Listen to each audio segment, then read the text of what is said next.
silver. Another, death is a time of separation. Iba ang mundo ng patay, iba ang mundo ng buhay. Kaya nga si Abraham naghanap agad ng paglilibingan sa kanyang asawa eh. Bakit? Kasi hindi pwedeng magsama sila ng asawa niya. Kasi patay na siya. Because that means separation. Paghihiwalay. Diba? Paghihiwalay yan. Bagamat yung paghihiwalay natin is temporary lang.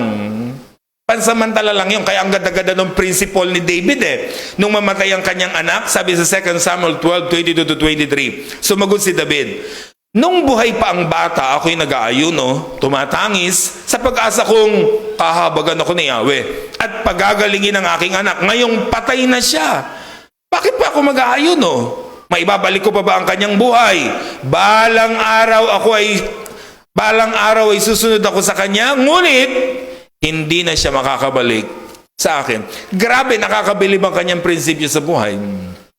Sabi nung kanyang mga tauhan, ano po yung ginawa nyo? Kumain kayo, naligo kayo, nagbihis kayo, sumamba kayo sa Diyos, patay ang anak nyo. Sabi naman ni Abraham, nung buhay pa ang bata, natural, mag-aayuno ako, iiyak ako sa Diyos kasi may pag-asa pa siyang mabuhay.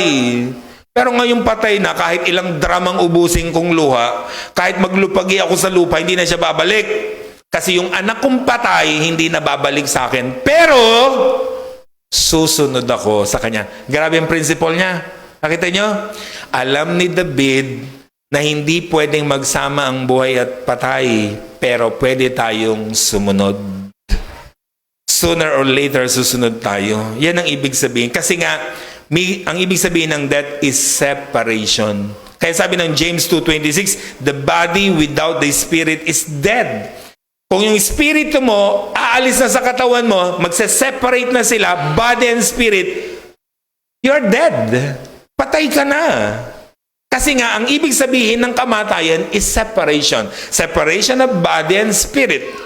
Separation of the dead and the living. So kapag meron ng paghihiwalay, kamatayan na yun. And of course,